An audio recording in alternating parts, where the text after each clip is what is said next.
실시간 재난안전정보방송 재난안전 119 안전토크 시간입니다.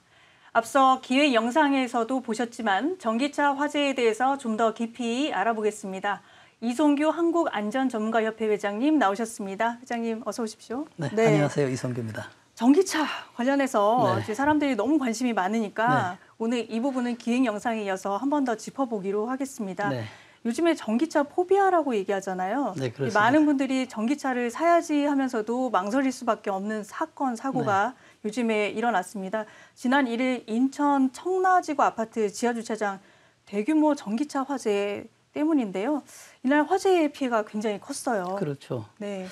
네, 지금 이제 앵커께서도 말씀하셨지만은 또 여러분도 많이 아시겠습니다. 1일이죠. 1일이 이제 이른 새벽입니다. 6시 15분경에 이제 전기차 배터리에서 화재가 발생했는데 이 불로 인해서 지금 42대, 72대가 완전히 전소됐어요. 네. 그리고 70대가 또 그을림에 쌓였었고요. 네.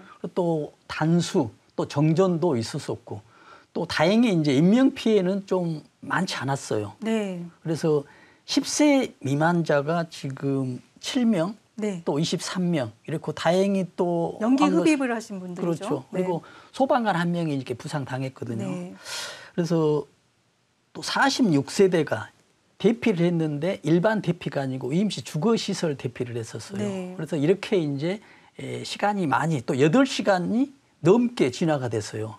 그래서 이런 이제 복잡한 문제, 단지 화재로 인해서 이런 큰 피해가 났었던 것은 이제 여러분들도 다 아시겠지만은 전기차 배터리의 어떤 위험성, 불을 끌 때 굉장히 시간이 많이 걸린다는 얘기죠. 그리고 지하 주차장에 화재가 나면 소방차 진입이 어려워요.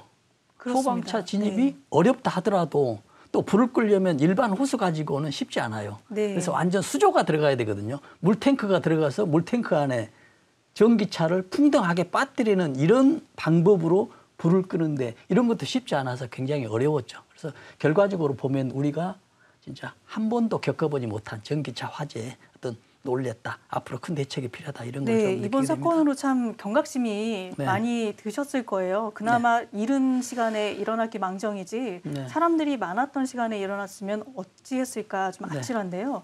근데 특히 이 해당 자동차가 움직였던 게 아니라 주차를 오랫동안 했었는데도 이런 화재가 발생했다는 데서 더 주목을 받고 있거든요. 근데 이게 어떻게 된 일인가요? 그렇습니다. 이제 화면에서 또 보면 지금 배터리 구조가 좀 나오거든요. 배터리 구조가 지금 어떻게 되냐면 지금 아직 화면에는 안 나오고 있습니까? 지금 배터리가 나오고 있죠. 지금 배터리가 지금 리튬 전지 배터리 저게 하나의 셀입니다. 동작 원리를 좀 설명해 주실까요? 네네.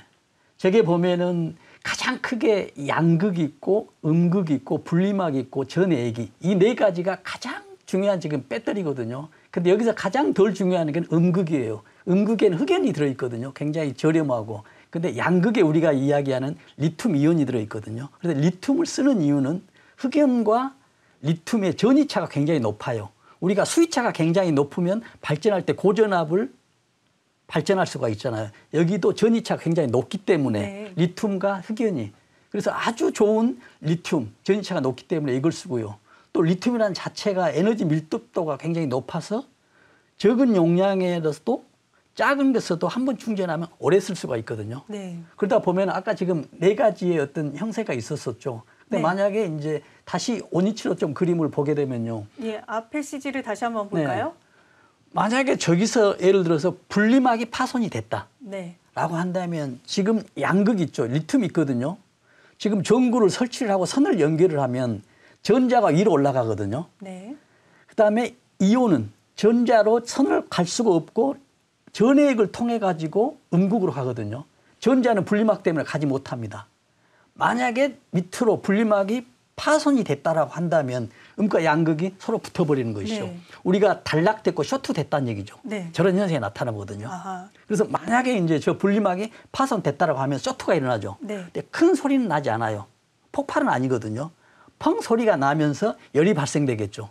그럼 그 열에 의해서 저기는 전해액이 이제 반응을 하게 됩니다. 그러면 전해액이 많은 화학 약품들이 있거든요. 여기서 반응을 하면서 가스가 발생이 돼요. 근데 다행히도 이 가스는 불행하게도 유해성 가스가 일산화탄소도 발생하거든요. 근데 폭발성 가스가 발생해요. 그러면 유의해야겠네요. 그렇죠. 네. 또 폭발도 되죠. 그런데 폭발성 가스만 있다고 해서 아직 폭발이 되지 않거든요. 근데 거기에서 프로판가스나 메탄가스가 발생되는데 이 메탄가스는 아직 불이 없기 때문에 폭발은 되지 않아요. 우리가 시시때 보면 연기 나고 있죠. 네. 이때가 보면은 전해질이나 아니면 양극에서 화학 반응이 일어나서 가스가 발생했다고 보는 것이거든요. 근데 가스가 어느 정도 발생이 되면 그 온도가 되잖아요. 스스로 발화를 해버려요. 자연 발화. 네. 그렇다 보면 500도씨가 넘어가면 그때 자연 발화가 되면서 이제 폭발이 일어나는 거죠. 그 과정이거든요. 그래서 특별한 충격을 받거나 그런 것이 아니었는데도 그렇죠. 불구하고 저렇게 자연 발화가 일어날 수 그렇죠. 있다라는 그렇죠. 말씀이시군요. 분리막이 무너졌다는 얘기는 그 전에 충격이 있어서 점점 어느 정도 미세하게 반응하면서 시간이 지나면서 넘어간 거죠. 그렇죠. 네. 어느 정도 임계점이 넘어가면 이제 우리 시각적으로 이제 보이게 된다는 얘기죠. 네. 그러나 이 차가 59시간 만에 주차한 59시간 만에 있었거든요. 그래서 어떤 충격이나 파손이나 어떤 만약에 예를 들어서 분리막이 또 불량일 수도 있거든요. 제조 결함 이런 문제가 있었을 때도 바로 나타나는 게 아니라 이런 제품들은 출고할 때 아주 양품으로 출고가 됐을 거예요. 그러나 그때 시점이 중요한 게 아니고 6개월 뒤나 1년 뒤에 어떤 문제점이 있느냐가 중요하시거든요. 그래서 네. 이 차도 어떤 충격이나 문제가 발생했는데 점점점 돼서 시각적으로 나타나는 것은 폭발 직전에 CCTV에서 그것밖에 보이지 않았다라고 네. 볼 수가 있겠습니다. 제조상의 문제인지 아니면 사용 과정에서 문제인지는 감정을 통해서 그렇습니다. 결론이 날 수밖에 없는 상황입니다. 네, 회장님이 그동안에 이제 출연하시면서 안전에 관해서 네. 여러 번 말씀을 강조하셨는데 당시에 스프링클러가 제대로 작동을 했었다면 그나마 이번 지하주차장 화재 피해를 좀 더 줄일 수 있지 않았을까 그런 아쉬움이 있어요. 그렇습니다. 근데 가끔 저한테 가끔이 아니고 많이 이번 사고 나면서 물어봤거든요. 스프링쿨러가 있었으면은 그러면 초기 진압이 됐냐라고 물어봅니다. 특히 기자분들도 그러고 옆에 이제 주변에서. 그러나 저는 별 효과는 없다라고 봅니다. 상관관계가 없나요? 상관관계가 높지 않아요. 네. 그래서 스프링클러가 작동했더라도 이 불은 났겠다라고 봅니다. 조금 지연됐거나. 왜냐하면 스프링클러가 작동하는 것은 물을 분사를 하거든요. 그 조건이 어떤 조건이냐면 연기를 감지한다거나 아니면 온도를 감지하거든요. 근데 이미 열을 감지했다라고 한다면 이미 폭발해버린 경우거든요. 연기를 감지했다라 하면 그 연기에 물을 뿌렸을 때 그 연기가 안 나면 안 걸리거든요. 이 화학 반응을 일으키고 있는 그 과정이거든요. 근데 불을 발견하고 스프링클러가 물을 발산을 했다. 소화 약제도 아니거든요. 그냥 물이에요. 근데 그 물을 발사했다 해서 진화가 되느냐. 우리가 이렇게 생각하면 되거든요. 폭탄이 터졌는데 물로 진화하겠느냐. 안 된다는 얘기죠. 그래서 저는 이미 스프링클러 작동했더라도 효과는 없었겠다라고 생각하는데 그래도 규정상 그 스프링클러는 있어야 되는데 스프링클러를 이미 작동하지 않는 것은 관리자들이 있죠. 관리자들이 수동으로 전환시켜 버리거든요. 그래도 옆차로 번지는 거는 막을 수 있지 않았을까요? 이미 불이 난 다음에 스프링클러는 이미 작동하는 것이 이미 늦었습니다. 이미 모든 것이 정정이 돼 버리거든요. 네. 자체적으로. 그러나 제가 여기서 이야기하는 게 일반적이지만은 스프링클러가 작동을 했으면은 아마 앵커께서 말씀하신 대로 좀 효과는 있지 않았겠냐고 생각하지만 피해 규모를 좀 줄일 수 있지 않았을까라고 라고도 여쭤봅니다. 생각이 됩니다만 네. 근본적인 이 진화 과정은 어려웠다라는 그런 좀 분석을 해봅니다. 자, 그런데 그 추가로 또 이런 사고를 당연히 막아야 되겠습니다만 지금 앞서 전기차 포비아라는 얘기도 나왔듯이 네. 국내에 이제 이런 전기차들이 한두 대가 아니잖아요. 네. 그러면 이제 이런 사고가 또 나면 어떻게 하지라는 우려가 있는 게 사실이거든요. 네. 그럼 통계적으로 살펴볼 때 국내 전기차는 한 어느 정도 지금 생산이 돼서 돌아다니고 있으면서 또 이런 화재는 그동안에 얼마나 발생했는지 한번 통계적으로 짚어볼까요? 네, 그렇습니다. 아마 시청자분들이나 여러 사람들이 이제 궁금할 거거든요. 근데 우리나라가 지금 내연기관차 하면은 뭐 휘발유차, 뭐 경유차, 뭐 LNG, LPG 이런 것들이 나온 건 한 50년 됐거든요. 지금 우리 폰이 아시죠? 이게 1975년도에 첫 차가 나왔습니다. 네. 그때부터 이제 다량 생산을 했거든요. 그 전에 차가 있었긴 있었지만은 외국에서 수입해서 조립해서 뭐 판매하거나 그런 과정이 됐었는데 지금 국내에는 지금 50년 정도 됐거든요. 그러나 전기차는 언제 왔냐면 10년, 14년 전 2010년도에 나왔거든요. 10년도에 66대가 등록을 합니다. 국내에요? 국내에. 네. 그다음에 시간이 점점 지나서 2024년도 올해는 지금 60만 대가 되고 60만 있어요. 대요. 네. 네. 그러다 보면은 전체 등록 대수는 얼마가 되냐면 지금 2,600만 대가 내연 기관차가 됩니다. 네. 그중에 60만 대니까 비율로 보면 네. 2.3% 정도 되거든요. 그렇죠. 전기차 비중이. 네, 그렇다는 얘기는 지금 100대 중에 2대 정도는 전기차라고 얘기를 하거든요. 네, 더 늘어나겠죠, 앞으로는. 그렇죠. 이제 더 늘어나는데 왜 늘어나냐고 하면 지금 전기차가 이거거든요. 친환경차의 최적의 차입니다.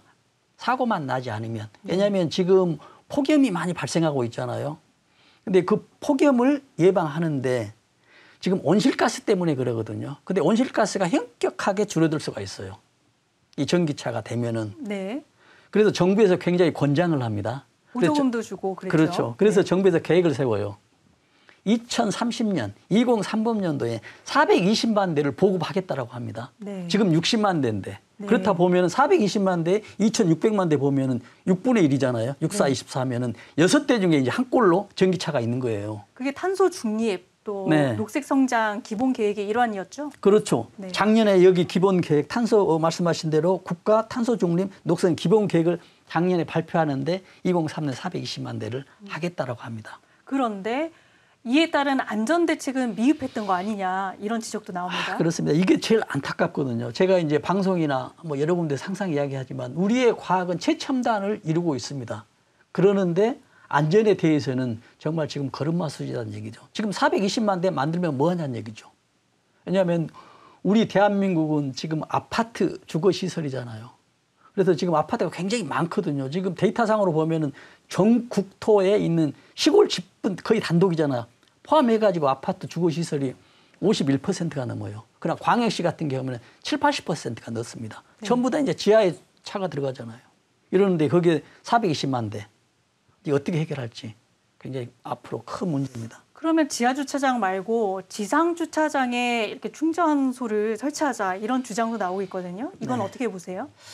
지금 굉장히 좋은 내용이죠. 지상에 설치하면. 왜냐하면 공간만 충분하다면? 그렇죠. 네. 그러나 현실적으로 말씀하신 대로 공간이 해결 안 되거든요. 네. 지금 요즘 공간이 없기 때문에 전부 지하 3층, 4층, 5층까지 계속 앞으로는 더 내려갈 겁니다. 왜냐하면 또 차가 각 집에 뭐 한두 대 이상이 다 돼버리니까요. 그러다 보면 좋은데 공간이 없다는 얘기죠. 그래서 현실적인 방안은 좀 쉽지 않다는 얘기죠. 그래서 가장 중요한 건 이제 이거에 대해서 정말 고심을 하고 금방 답은 내릴 수 없지만은 차량이 늘어나는 반면에 현실적인 대책을 우리 정부나 우리 국민들 여러 사람들이 좀 고민해야 될 필요가 있다 이렇게 생각합니다. 네. 정부 통계 발표를 보면요, 회장님. 네네. 1만 대당 네. 이 화재 건수가 내연기관차는 1.9대, 전기차는 1.3대, 네. 전기차 화재 발생 이렇게 비교를 해놨어요. 네네. 이 통계를 보면은 이제 가끔 오류도 해석의 오류가 네. 많이 발생합니다만 이 수치는 어떻게 보시나요? 그러니까 지금 이 발표가 올해 발표된 자료거든요. 말씀하신 대로 지금 1만 대당 지금 내연 기관차는 1.9대가 화재가 나요.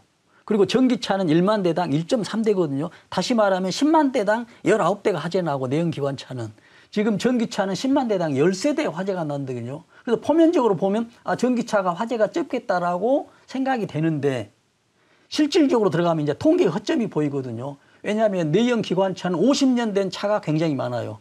지금 10년 이상 된 차가 30% 이상이 내연 기관차거든요. 그러나 지금 전기차는 전부 10년 거의 이내거든요.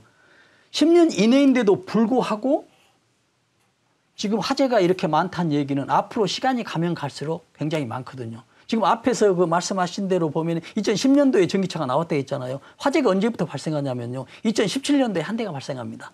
7년 있다 화재가 발생하거든요. 그대로 계속 배가 일어납니다. 그래서 올해 70대가 나는데 앞으로 계속 되겠다는 얘기죠. 그래서 이런 데이터는 연식별로 비교를 해야지 종합적으로 비교하면 좀 문제가 있다. 그래서 결국적으로 보면은 이 데이터에 전기차가 화재가 더 적은 게 아니라 훨씬 더 높을 수 있다. 그리고 한 번 나면 큰 피해를 입을 수 있다는 것을 국민들이 알 필요가 있다라는 말씀드립니다. 조금 더 질적으로 들어가 보면요. 네. 화재가 발생하는 원인적인 측면으로 봤을 때는 네.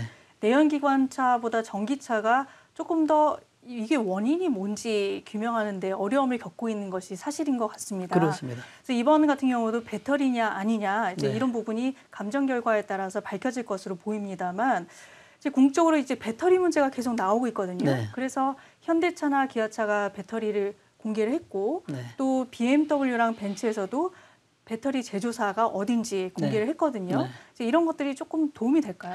그렇죠. 이제 배터리 제조사를 오픈하겠다는 얘기는 이제 구매자들에게 선택권을 부여해서 품질이 나쁜 배터리는 장착한 차량에 대해서는 구매하지 않겠다고 해서 이제 어떤 기술 개발을 유도한 측면이지만 상당히 지금 저는 옳은 방법이라고 생각합니다. 왜냐하면 구매자들이 이 배터리가 어디서 나왔는지 알아야 되거든요. 왜냐하면 이 차량의 배터리가 차량 가격의 40% 이상을 차지하거든요. 그리고 굉장히 중요하고 화재가 나면 위험하기 때문에 우리가 왈 권리가 있다. 그래서 지금 제조차 측에서 하는데 저는 상당한 효과는 있다라고 봅니다만은 근본적인 대책은 좀 부족하다라는 그런 말씀드리죠. 방금 전에 대책 말씀하셨는데 정부가 다음 달까지 종합 대책을 마련하겠다라고 발표를 했어요. 네. 어떤 대책이 나올까요? 그렇습니다. 지금 며칠 전이죠. 14일 날 국무조정실 주관으로 인해서 전기차 안전관리 강화 발현 마련 대책 회의를 했어요. 차관급 회의거든요. 그래서 이 결과를 가지고 9월 달에 대책을 발표한다고 했는데 아직 대책은 나오지 않아요. 그래서 이제 제가 간단하게 이제 대책을 제안을 좀 하면요. 지금 배터리를 좀 안전한 배터리를 좀 만들 필요가 있어요.